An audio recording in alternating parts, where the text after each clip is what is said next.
So my name is Tom Noddy. I'm originally from New Jersey. I lived in California and traveled a lot before I ended up out west. And my first fair was I tried to come to 1978 and I got here right after the fair. So 1979 was the first full fair. In 78, though, all these vaudevillians had gathered at the fair, and then there was a juggling convention happening in Eugene. And so Reverend Chumley and the Flying Karamazov brothers and Mose Ryder as fire-breathing, sword-swallowing, and me and a number of us decided to do a vaudeville show for the jugglers.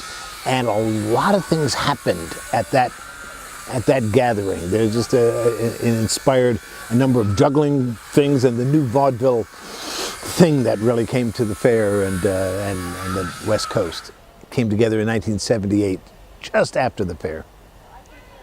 I was really close friends with Mose Wright, who was he wore many hats. He did many things at the fair, but also with the Flying Karamazov brothers, who were from Santa Cruz, where I live. And I had been organizing street performers into variety shows in San Francisco and then in Santa Cruz, and I was calling it cabaret until they told me about Reverend Chumley, who was doing the same thing up in the Northwest. And Karamazov told me, there's this other guy, and he's doing the same thing, get the street performers together into variety shows, and he called it vaudeville. And I realized immediately, no, he's right. No, vaudeville, the cabaret, that's our history is vaudeville. And then I went to the library and I read everything I could about old vaudeville. And ours was this new kind of vaudeville. And so I sought out the rest of them that were doing that up here in the Northwest. Something was beginning to happen because of Chumley's interceding into people's street performing lives. People who thought of themselves as street performers started thinking of themselves as vaudevillians. And that was happening through what I was doing down in San Francisco as well. So it was a pilgrimage to get us up here and make vaudeville happen. And the natural place was the Oregon Country Fair. The Karamazovs told me about it. Mose told me about it. And then we made it be the place that we would always gather. The new vaudevillians this was the one spot. We all went every which way. I mean, show business, there's no vaudeville for us to be together in, but we are the vaudevillians looking to make vaudeville. So we will make it happen at the Oregon Country Fair. And then Chautauqua came from that, all these other ways that we look to expand vaudeville along the West Coast. The one center we could recreate it year after year was the Oregon Country Fair. Well, one of the jobs that I do at the fair, the main job, I have my shows, and I have the work of setting up camp and breaking out camp like everybody else. But the real work that I'm doing here continually has to do with the midnight show. I became the organizer. The midnight show started when Reverend Chumley and the Flying Karamazov brothers decided to do their show at Chumleyland at midnight. And they created a torchlit parade to tell people to come see the show. And it very quickly filled that little space that they had created. And so one year they decided to take it to main stage. And so the torchlit parade went out there.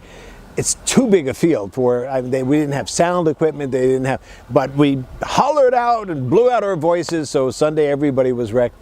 And it grew from there. And then it grew. And then it grew.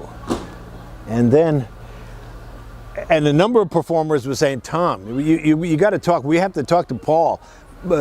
Chumley had stopped coming. Paul of the Dmitri of the Flying Karamazov brothers was in charge of the midnight show.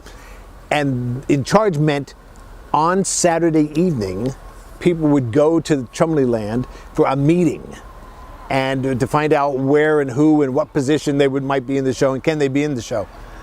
And as word of that got out to everybody, that meeting at 7:30 became everybody. And everybody wanted to get up on that stage in front of 5,000 people and play every song they had ever written to all those people. And those shows were going till dawn. Literally till dawn, several years in a row till dawn.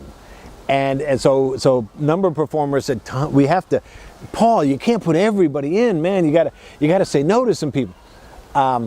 I kind of like the wildness of saying yes to so many people of all different levels. Right after like a great band, a great musical thing, an amazing vaudeville thing, then you'd have some girl who had a thing and she just wanted to say to the family, and you had some, and then you had a goofy guy, and then you had somebody who wanted to tell everyone, my idea, the Om, we'll all say Om and we'll hold, and everybody wanted to say everything to the Fair family. When do we gather? That's it, the midnight show. So it was natural that people, and I really liked that mix of high and every level of what was happening really at the Fair. But it's true, it was going till dawn, and we all had shows on Sunday. It was just crazy. So Paul's idea of who to put in the midnight show was, how do you spell your name? And so it's like everybody that wanted, he just like, okay, so one year, I'm going to stand with you, Paul. I'm going to stand with you and help you say no to some people. And I stood with them, and all these people had all the reasons why they they were too close to the moment. They'd been telling their friends since they came here that they're going to be in the show, and now it's Saturday evening. The show is going to start tonight. And you can't pull the burger out just before they bite it. You can't. I helped in no way at all. That show went till dawn. Well, I said no to nobody. I was with Paul. They all were in it. It went till dawn. The next year was the first year the Flying Karamazov brothers didn't come to the Fair. They had some contractual thing, the movie they were making. And so I saw that coming. They were friends of mine. So in the off year, I knew that was happening. So the performers, when they arrived at the Fair, they received a letter from Tom Noddy explaining that the midnight show comes from our stage, from Chumley Land, which at that point we were calling not Chumley Land, because Chumley had left, and he said, well, call it Juggler Heaven or call it anything, but not Chumley Land. So we called it not Chumley Land. And then a couple of years we called it still not Chumley Land. It was, but the midnight show came from that place, so that was recognized. And now Chumley's not around, Karamazovs are not around, so Tom Noddy declares that he's the one that gets to say who's in the midnight show. And by the way, if you're reading this paper, you got the paper in the envelope when you picked up your pass. It says from Tom Noddy, he's in charge. The show is already set, and if you're not in it, if this paper is not accompanied by a blue page, which we call a draft notice, because I didn't want it to become some sought-after memento that some people got and other people didn't. What's the most terrible thing you could get from men of our generation? It was a draft notice. So it said greetings, so if you didn't get one, it's not in addition to not being in the show, you didn't also not get one of those wonderful things. It's not a wonderful thing. I made that. And it also said, that's it. So you're not in it. Or you are, if you got the blue paper. But I knew that there might be objection to this. I'm saying no to some people who have been coming to the Fair longer than me, who are in midnight shows longer than me. What right does Tom Noddy have to say? Well, because it came from our stage, that was kind of a little bit loose. That's questionable. But I don't have to. I'm trying to make the show sensible. Actually, another thing that said on the paper was, word came down from someone or something on high to someone high on something. And that word was, thou shalt not commit a show that goes beyond 2 a.m. And then I said, our theologians have studied this, and we've determined that means we should start earlier rather than cut acts. Oh, but we also had to cut acts, and also make everybody do shorter sets. But we had to start it earlier. All those people were sitting in the field since morning. They were claiming their places and stuff. So why not do the show before the? So I did want them to have a chance to stop me. First, I'm announcing fait accompli. You're not in it. The show is all set. Because it's a solution to the current problem, which is how do we get it to end by 2? So here's a solution. If everybody wants a solution, I've got one. But if you hate that, and you want to question whether Tom has that right to do that, I wanted them to have a chance. And so I announced a meeting on Friday night. Okay, I didn't announce that it's a meeting to stop Tom Noddy if you want to. I don't have to organize an opposition to me. But I have to give them an opportunity. They'll know where I will be. I will be there. And if they organize and they want to stop me, in fact, they don't have to organize, because I said this to nobody except myself. If anybody shows up at that Friday meeting and tells me, Tom Noddy, you have no right to do this, I was going to say, okay, I agree, I'm out. My plan is out. What do you guys want to do about Saturday midnight show? That was my plan. But I didn't tell anybody. So if they want the fait accompli, then we're there.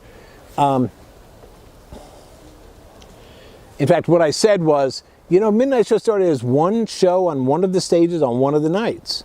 We have too much talent at the fair for one show. Maybe another night, a different stage. You're going to have trouble because you got to get some lights together. But maybe we can discuss that on Friday at Chumley Land, 7:30. I'll be there. We'll have a meeting, and people who want to consider another night. I knew nobody wanted to make another show, but they would find me there and they could stop me. And only 4 people showed up. And those 4 people had no interest, first of all, in a Friday night show. They also had no interest in stopping me. They loved it. Everybody liked the idea that somebody had stepped up to stop this runaway train that was the midnight show going till dawn. The only thing they wanted was to argue about why they should be in the show. And there were 4 of them. And honest to God, I had 4 blue papers in my back pocket. I knew before I came to the fair, how could I possibly know everything? I know who's going to be at the fair. I talked to the coordinators. I knew who was booked. But I know there's always something that happens at the fair and you find out about it. So I had papers. And 4 people showed up. I handed them the blue papers. They were all thrilled. There was no meeting. And I was in charge of the midnight show. And the next year, I scheduled another Friday show. I also didn't say, another night. Nobody showed up. And the next year I scheduled it again and nobody showed up. So then I was in charge of the midnight show. And that became a show committee. John Cloud was the stage manager. Somebody else was handling the parade part. I started the show before the parade arrived because it was too much of a wild card. And so I started the shows at, that first year it was 10 o'clock. And then I started it earlier. At 9:30, and then we had a couple of years at 9:30. Then one year I started at 9 o'clock. 9 o'clock. All those people are out in the field anyway. Why not back up? We'll start at 9 o'clock. When I tried to start the midnight show at 9 o'clock, we almost had the 2 great forces of the fair colliding. The midnight show parade, torch lit, giant puppets, marching band, almost met the sweep. This is like Ragnarok, right? This is when the frost giants return. The forces of good clash with the forces of it would all happen. It didn't. But it was so close. It was so close. It was always important to the vaudevillians before me and me that this was our show. We were putting together, it was not something that came through main camp. It was not something that vaudeville coordinators were organizing. This was a gift from the vaudevillians, and it started with Chumley and the Karamazovs, to the fair staff and to the people in the booths who can't go out during the day and see shows if they're working the booth. So they miss a lot of what's going on. We'll put together one show for them with a lot of acts, back to back to back to back, to really make it fast. The pace itself. Otherwise, a 4.5-hour show is nonsense. That's crazy. Why sitting on there in the field? Why? But as long as it keeps moving, if we put on a little taste of a whole bunch of stuff, that in itself would be crazy and interesting. And I really liked this aspect that came to it, the show before me, which is, and it's not a show of the best acts at the fair. I really like, well, my friends all know that I've got these stories about acts that we had in the show who were not what anyone would call one of the better acts of the fair. I love those. I love those moments. I love what it does to the show. First, it brings it. I've done shows before with kids. Kids, the local school was the sponsor of a show that I was doing, and we'd have them in the show. And you know how sweet it is when you go to see your kids doing a play, and she forgot her line, and the prop fell over, and we love that. We love that. It's so intimate, and And when you can have that kind of energy, and a professional entertainer who really knows what to do with energy steps into that place when people are so soft and so sweet from that thing with their kids, and somebody could walk into that and do something to that energy. I really like that. And so it was important to me to keep that element in the midnight show, and to promise the performers who were not in it this year that we're going to try and reach out to get all the vaudevillians in it. It can't be a music concert. There are music concerts throughout the Northwest this summer, hundreds of them. We can't, there are so many more musicians at this fair right now, booked and not booked, people with guitar.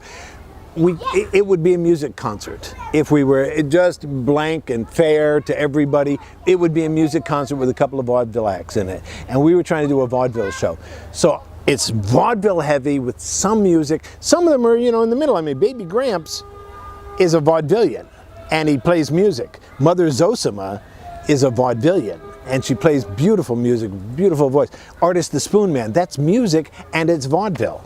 Okay, there's no prejudice against music, but there are also some musicians who are going to be in the show because there's never been a vaudeville show in the history of the planet that didn't have music in it, So we're also going to have music. But if we cut out all that and we focus on, and then put in a little bit of music, and we can tell performers, if you're not in this year and you're vaudeville, you will be in soon, next year, or and the high end. And I would walk the trail, and if I saw something that was like really goofy and really nobody would say that was going to be, I'd love that, because they're all short anyway. You can handle and they know it on the Gong Show, they know it on the America's Got Talent. They put on bad stuff because old vaudeville did it. They had a couple of spots in vaudeville that were made for acts that were not great. It does something to the energy, and then 4.5 hours, you can't make a show that goes like that for 4.5 hours. So you make a show that has energy, that waves, and then you get to the climax. No, that's the false climax, and then the climax. But you need a mix of things happening, and then the recycling crew has a song they want to do. Yes, that's like the kids, and we go into their play, and and he drank too much and he forgot the line, and we're all, that's us, come on, and it makes the stage feel accessible. People are sitting in the audience watching, saying, I could be up there. That's right, because we didn't just put on the Flying Karamazov Brothers and then this, and then the top band from the stage, and then we didn't just put on professionals. We put on a show of us, and what if you were a booth person and you couldn't walk around the fair, this was a taste of what you would have seen, a little bit of high and low that's going on. So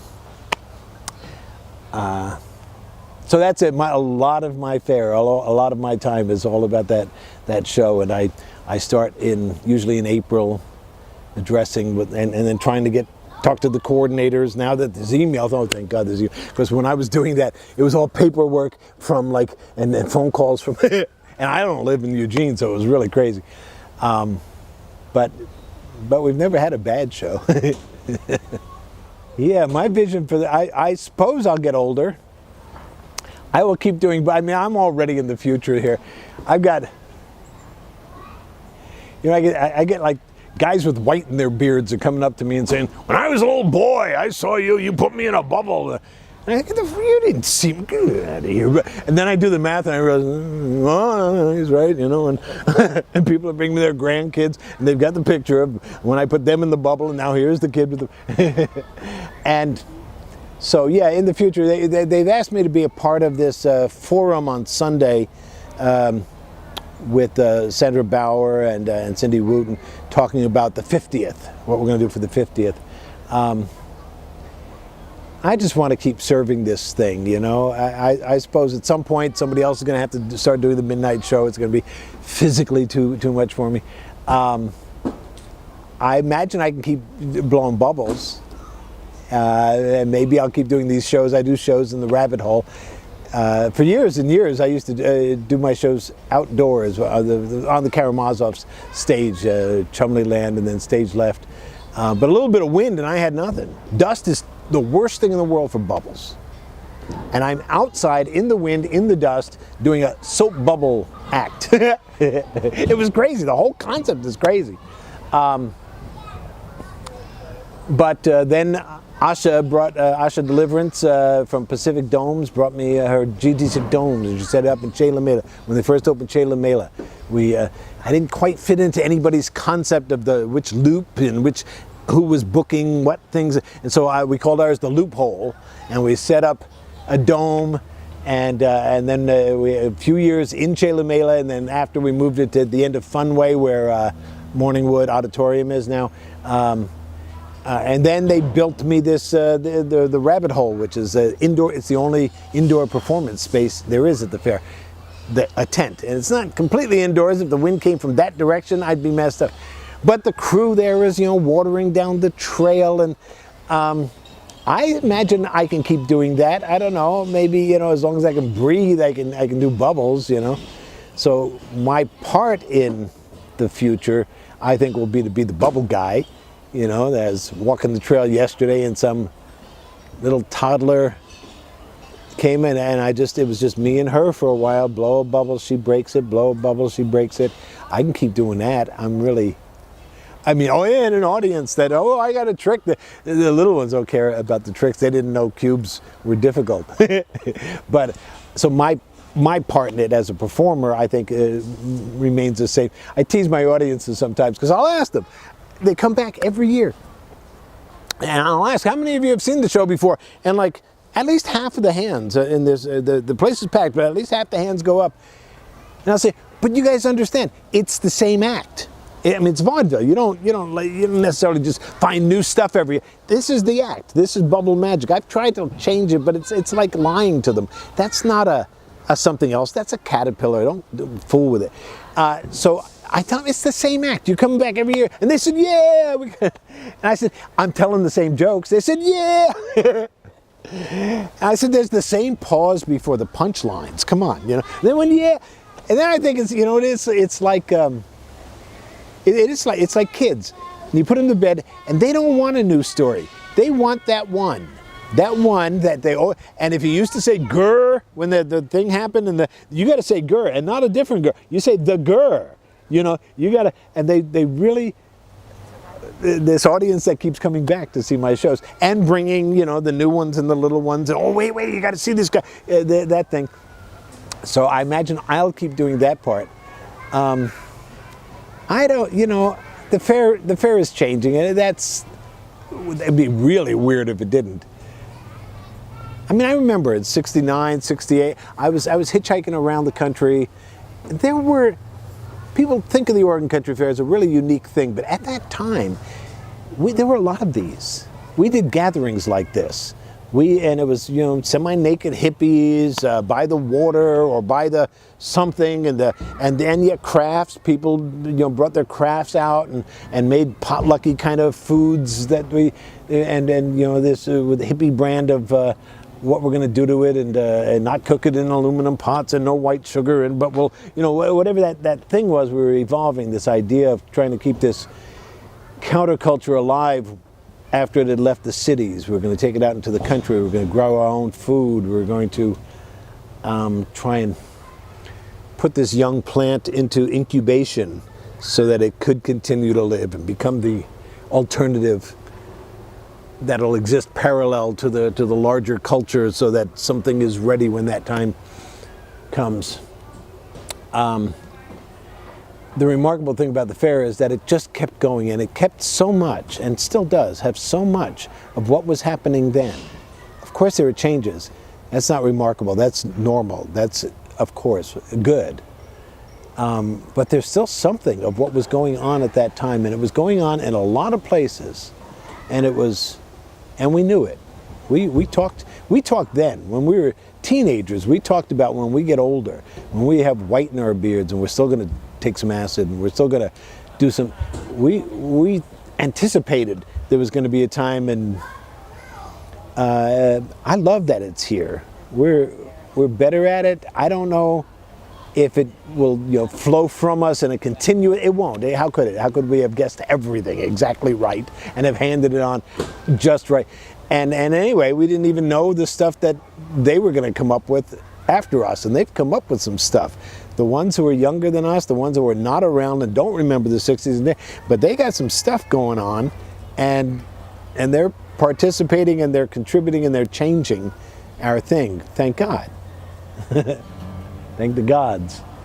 So I'm not sure. I'm not sure where it will go, but I'm delighted to be in it and watching it.